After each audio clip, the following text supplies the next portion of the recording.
Queridos amigos, buenos días. Nos reunimos en este día jueves 28 de mayo, ya muy cercano, reitero, a las elecciones presidenciales de Colombia. Clamamos para que el Señor tenga misericordia de nosotros y nos dé sabiduría que viene de lo alto. El día de hoy vamos a continuar con el libro del profeta Jeremías sobre el capítulo 14. Un capítulo pesado, maluco, fuerte. Y un capítulo donde, si lo fuésemos a aterrizar a nuestra condición actual, a nuestro momento histórico actual, creo que nos golpearía duro, duro, duro, duro, duro. Va a doler. Padre Celestial, te damos gracias, Señor. Clamamos, Señor, en el nombre de tu Santo Hijo, nuestro hermano mayor, por quien te rogamos su pronto regreso, para que aguces, Señor, nuestros sentidos espirituales, para que nos guíes por sendas de paz, de justicia, para que podamos dar testimonio de tu presencia en nuestra vida y de quiénes somos, para que el mundo sepa a quién pertenecemos en espíritu y en cuerpo. Que todos nuestros actos, nuestras palabras y nuestros pensamientos sean una alabanza y una adoración a tu nombre, Padre. Por tanto, en ti hemos esperado, Señor. Te clamamos en nombre de Jesucristo, tu Hijo. Amén. Muy bien. Les decía que este capítulo 14 de Jeremías es pesado, es denso, es fuerte. Este capítulo 14 describe una sequía que hubo allí en Jerusalén entre los reinados de Josías y Joacim. Entre estos dos reinados hubo una tremenda sequía, una cosa impresionante, pues, o sea, todo se secó, no había agua, los animalitos se morían. De hecho, los que tenían crías dejaban las crías ahí abandonadas, una cosa impresionante. Las maticas, las flores, todo eso quemado, retostado. Y el profeta Jeremías empieza a orar y a interceder, y el pueblo empieza a invocar el nombre de Dios. Pero no pasó nada, absolutamente nada pasó. Por el contrario, Dios ratifica ese juicio, ratifica esa sequía, al punto de decirle al profeta, deje de orar por esta gente. Bueno, pues, muy impresionante. Bueno, capítulo 14, libro del profeta Jeremías. Mensaje con motivo de la sequía, se titula. Jehová, que vino a Jeremías con motivo de la sequía. Se enlutó Judá y sus puertas se despoblaron. Se sentaron tristes en tierra y subió el clamor de Jerusalén. Los nobles enviaron a sus criados al agua, vinieron a las lagunas y no hallaron agua. Volvieron con sus vasijas vacías. Se avergonzaron, se confundieron y cubrieron sus cabezas, porque se resquebrajó la tierra por no haber llovido en el país. Están confusos los labradores, cubrieron sus cabezas. Las siervas en los campos parían y dejaban la cría, porque no había hierba. Y los asnos monteses se ponían en las alturas, Aspiraban el viento como chacales. Sus ojos se ofuscaron porque no había hierba. Aunque nuestras iniquidades testifican contra nosotros, oh Jehová, actúa por amor de tu nombre, porque nuestras rebeliones se han multiplicado contra ti, hemos pecado. Oh esperanza de Israel, guardador suyo en el tiempo de la aflicción, ¿por qué te has hecho como forastero en la tierra y como caminante que se retira para pasar la noche? Porque eres como hombre atónito y como valiente que no puede librar. Sin embargo, tú estás entre nosotros, oh Jehová, y sobre nosotros es invocado tu nombre. No nos desampares. Sí ha dicho Jehová acerca de este pueblo. Se deleitaron en vagar y no dieron reposo a sus pies. Por tanto, Jehová no se agrada de ellos, se acordará ahora de su maldad y castigará sus pecados. Me dijo Jehová, no ruegues por este pueblo para bien. Cuando ayunen, no oiré su clamor, y cuando ofrezcan holocausto y ofrenda, no lo aceptaré, sino que los consumiré con espada, con hambre y con pestilencia. Y yo dije, Señor Jehová, he aquí que los profetas les dicen, no veis espada, ni habrá hambre entre vosotros, sino que en este lugar os daré paz verdadera. Me dijo entonces Jehová, falsamente profetizan los profetas que en mi nombre no los envié, ni les mandé, ni les hablé visión mentirosa, adivinación, vanidad y engaño de su corazón os profetizan. Por tanto, así ha dicho Jehová sobre los profetas que profetizan en mi nombre, los cuales yo no envié y que dicen, ni espada ni hambre habrá en esta tierra. Con espada y con hambre serán consumidos esos profetas, y el pueblo a quien profeticen será echado de las calles de Jerusalén por hambre y por espada, y no habrá quien los entierre a ellos, a sus mujeres, a sus hijos, a sus hijas, y sobre ellos derramaré su maldad. Les dirás pues esta palabra, derramen mis ojos lágrimas noche y día y no cesen, porque de gran quebrantamiento es quebrantada la Virgen hija de mi pueblo, de plaga muy dolorosa. Si salgo al campo, he aquí muertos a espada, y si entro en la ciudad, he aquí enfermos de hambre, porque tanto el profeta como el sacerdote anduvieron vagando en tierra y no entendieron. ¿Has desechado enteramente a Judá? ¿Ha aborrecido tu alma a Sión?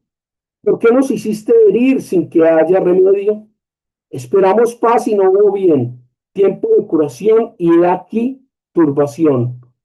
Reconocemos, oh Jehová, nuestra impiedad, la iniquidad de nuestros padres, porque contra ti hemos pecado. Por amor de tu nombre, no nos deseches ni deshonres tu glorioso trono. Acuérdate, no invalides tu pacto con nosotros. Hay entre los ídolos de las naciones quien haga llover y dará los cielos lluvias. ¿No eres tú, Jehová, nuestro Dios? En ti, pues, esperamos, pues tú hiciste todas estas cosas.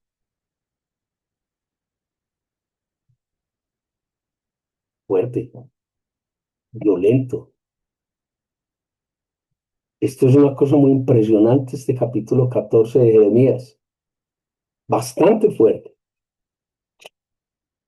¿Cómo sería la sequía? Mire la descripción tan detallada que hace el profeta. Una cosa impresionante. Observo de este capítulo 14 cinco elementos. Cinco. Uno, dos, tres, cuatro, cinco. Cinco elementos. Cinco. El primero de ellos lo encontramos allí entre los primeros seis versículos. Del 1 al 6 encontramos la primera parte. Y es esa condición melancólica desastrosa que ha traído al pueblo esta sequía. Los animales no pueden vivir, las plantas no dan frutos, no hay alimento, las lagunas y los lagos se secaron completamente. El pueblo se consume en lágrimas. Y todo esto ocurre por el pecado y la maldad del hombre. Ahora bien, el pueblo se consume en lágrimas. Sí, no por su pecado, sino por la sequía. ¿Ve la diferencia? Lloran y claman, no porque estén arrepentidos de haber hecho lo que hicieron, sino porque es que la sequía los está matando. Ay, no es lo mismo, no es lo mismo. Una cosa es que usted se arrepienta, se transforme en su entender, en su actuar, y como consecuencia, Dios le concede las cosas. Otra cosa es que usted llore cosas esperando a que Dios lo perdone. No, son dos cosas totalmente distintas. Y una de las cosas más comunes, más habituales en nuestro medio es lamentablemente eso. Nos desbaratamos en lágrimas ante un evento adverso, pero no nos desbaratamos en lágrimas por arrepentimiento de haber obrado y hablado contra Dios.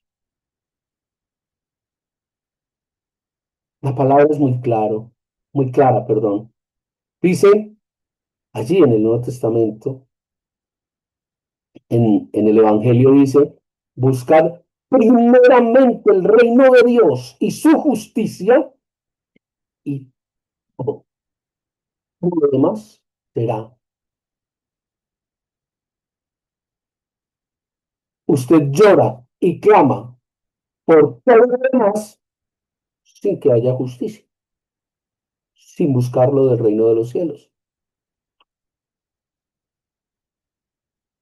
¿Ve la diferencia? Primer elemento, el pueblo se lamenta. Hay melancolía y llanto, pero no de arrepentimiento, sino de la sequía. No solamente había sequía en la tierra, sino en el corazón de estas personas. Tremendo. Segundo elemento, dos versículos, tres, versículos 7, 8 y 9. Del 7 al 9 encontramos el segundo elemento que observamos y es ese clamor que hace el profeta, esa oración que hace el profeta para que cese la sequía, para que se acabe ese trago amargo de la sequía que estaba viviendo el pueblo. Tremendo. El profeta Jeremías empieza a orar a Dios, a clamarle, a decirle, para, pues ya, o sea, no nos prometiste una cantidad de cosas y entonces, ¿qué pasó? Y una vez más, cae el palo y mata al hombre. ¿Por qué? Porque es que el que está orando es el profeta, no el pueblo. El pueblo sigue en la misma actitud, danos, danos, danos, danos, danos, que nosotros no nos arrepentimos. Un momentico, a ver, es que nosotros hicimos un pacto. Ustedes no han cumplido el pacto porque habría yo de cumplir el mío. El que ora es el profeta, el que está angustiado es el profeta, el que está tratando de interceder es el profeta. Ajá, ¿y el pueblo qué? ¿Qué pasó con el pueblo? Y el pueblo reconoce que es lo más duro de todo. El pueblo reconoce que obró mal, El pueblo reconoce y dice, nuestras iniquidades, nuestras concupiscencias, nuestro pecado testifica contra nosotros. O sea, sabemos que la embarramos, pero no importa, pues eso está en el pasado, Dios es amor, todos vamos a caer en el cielo. ¿En serio? O sea, usted reconoce que hace la embarrada, reconoce que hace el mal, y se arrepiente.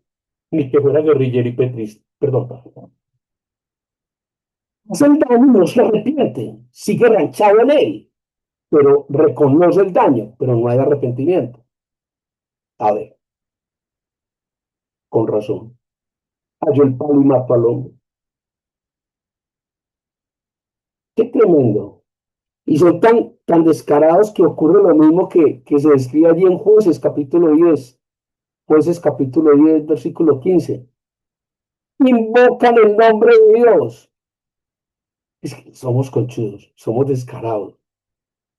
Reconocemos el pecado, no nos arrepentimos, invocamos el nombre de Dios. Ah, me perdí. Eso es lo que hacemos. Eso es lo que hacemos. Sabemos que hemos obrado mal. No nos arrepentimos y sin embargo le oramos a Dios. ¿Qué está esperando? ¿Qué cree que va a pasar? Efectivamente, no va a pasar. No, no pasa nada. Mientras no haya arrepentimiento, le reitero, no va a pasar en su vida ni en bajada absolutamente nada. Va a seguir exactamente igual o peor de lo que está ahora. Segundo elemento,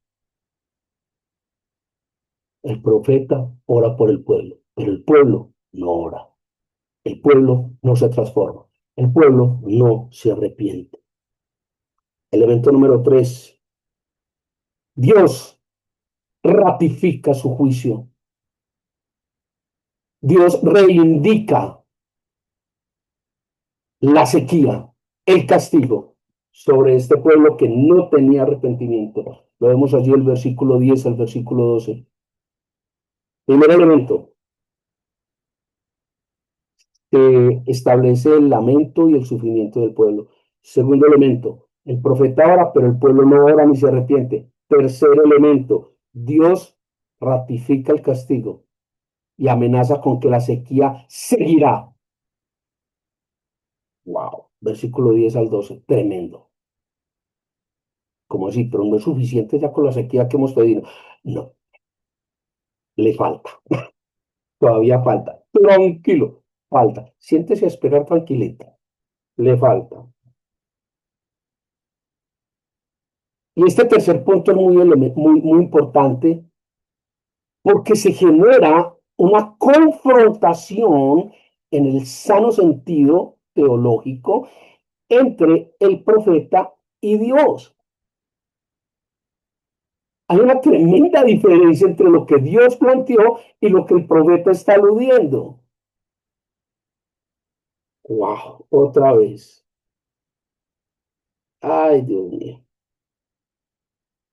Y la diferencia es tan grande que esto genera dos elementos. El primero es que esto le produce al profeta Jeremías un tremendo dolor, una tremenda angustia. Y Dios ya no habla de mi pueblo. Dios ya no habla de su niña consentida. Ni siquiera habla de Israel. Habla de este pueblo. Ese pueblo, ese pueblo.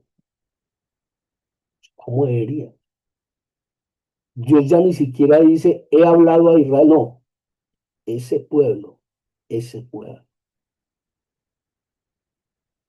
Y ante esta diferencia, Dios marca este evento precisamente en la diferencia con el profeta, y el profeta se siente tremendamente mal y angustiado, casi decepcionado, y Dios le habla de ese pueblo. ¿Cómo diría? Dios mío. Es más, Dios les dice, pueden ayunar, pueden hacerme ofrendas, pueden hacer holocausto, pueden elevar incienso. No lo voy a recibir. Mejor dicho, puede chillir, se puede encrespar un diente, se puede parar en las pestañas, no va a pasar nada. No voy a recibir sacrificios, ni ayunos, ni holocaustos. No le va a recibir nada a este pueblo. Y es en este punto cuando el profeta recibe esa instrucción tan dura de Dios, donde le dice, no ore más por este pueblo, no más. Ya, hasta aquí. Padre Celestial. Y si comparamos nuestra realidad actual con ese momento histórico de la sequía, cualquier parecido con la realidad es mera profecía. Y todavía tenemos el descaro de preguntarnos por qué estamos como estamos.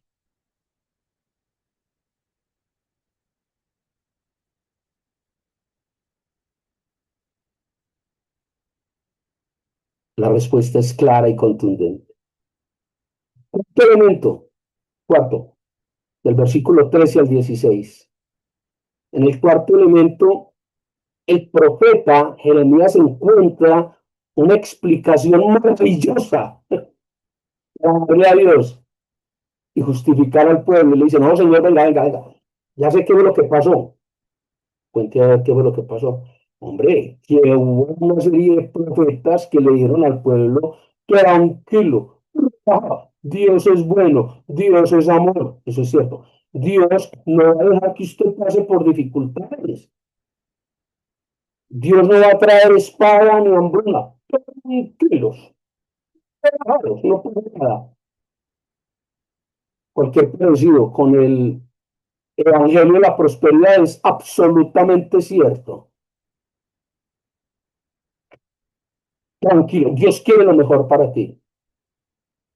Hey, lo mejor es un carro nuevo, ¿o qué? O un viaje. Pídele a Dios, pero tiene que pedir claramente el color, el modelo, el carro, cuál es. Que yo lo escuche. ¿Que creen que Dios es bueno? ¿Qué? Vos es el que escucha ese tipo de planteamientos tan ridículos, tan absurdos.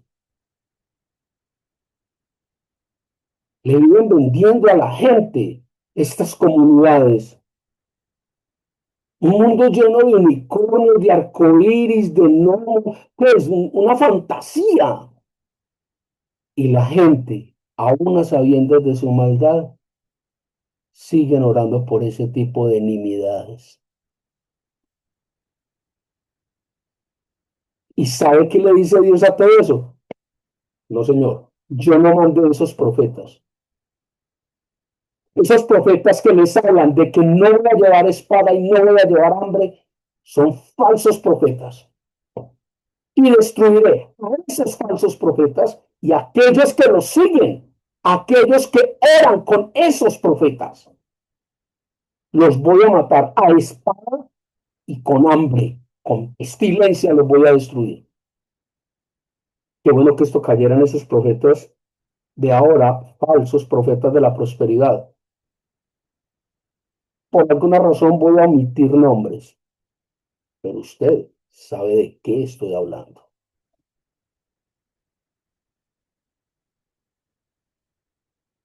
Póngale fe, por Dios. Dios es muy claro cuando Jeremías alude a esta excusa tan absurda. Es que hubo unos profetas que vinieron a hablar de vos y dijeron que no iba a haber espada. Oiga, yo cuando mandé los profetas, esos son los míos. Eso no es verdad.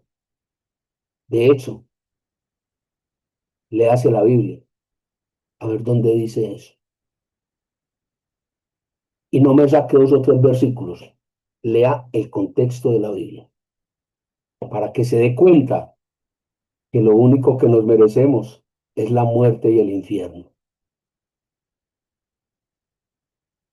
No nos merecemos sino eso. Y para acceder a merecer el reino de los cielos es necesario el pacto con Cristo. Y para acceder al pacto con Cristo es necesario arrepentimiento, convicción de la obra de Cristo y entrega a Él. No al revés. No se deje engañar de que hay que hacer buenas obras, obras de misericordia, para ganar el reino de los cielos. No se deje engañar. Es al revés. Como usted ya es parte del reino de los cielos, consecuencia de eso, usted de buenas obras y obras de misericordia. Lea la palabra de Dios. Escudriñe la escritura. Lea la Biblia. Estúdiela, analícela, escudriñe en ella para que conozca realmente qué es lo que dice. Quinto y último elemento, del versículo 17 al 22, encuentra allí, eh, encuentra algo muy interesante, y es que cuando el profeta Jeremías recibe esta instrucción de no orar por el pueblo, el profeta se lamenta, entra, podríamos llamar en términos coloquiales, en una depresión, en una angustia por esto. Sin embargo, el profeta humildemente sigue orando a Dios. Y ese mensaje llega a algunas personas. Y Dios finalmente establece que aún aquellas pocas, algunas que escuchen ese mensaje, serán recibidas por Dios y se vincularán a la oración con el profeta. Un capítulo bastante pesado, bastante denso, que nos confronta, nos explica y nos dice que hemos estado haciendo todo mal, orando por cosas a Dios. Porque primero no ora por la misericordia de Dios para usted y para los suyos. Porque primero no reconoce su pecado, su soberbia, su adulterio, su fornicación, su robo, su violencia para con el hermano, con los demás. Y cuando reconozca todo esto, cambie, vuelva a Dios, arrepiéntase y con ese arrepentimiento Dios lo recibirá. Y todas esas cosas por las que usted anda orando y desgastándose, es probable que Dios se las conceda. ¿Recuerda el Salmo? Deleítate en Dios y Él concederá las peticiones de tu corazón. Le dejo esta reflexión y mire de qué manera se está acercando usted a Dios. O se acerca a través de la iglesia convencional católica romana, donde usted puede comprar indulgencias, hacer penitencias, hacer buenas obras para salvarse, o se acerca a los pastores de la prosperidad, donde Dios es bueno y es amor y todo lo que usted pida se le dará porque escrito está, o por el contrario, se reúne con sus hermanos y empieza a escudriñar la palabra de Dios y empieza a crecer a la luz de la palabra de Dios y empieza a conocer los atributos de Dios y empieza a comprender un poco mejor cómo piensa Dios. Revisémonos, oremos, arrepintámonos y volvamos a Dios. Que el Señor les guarde, que tengan un excelente fin de semana. Que el Señor tenga misericordia de nosotros en Colombia ante el momento que se nos avecina. Chao.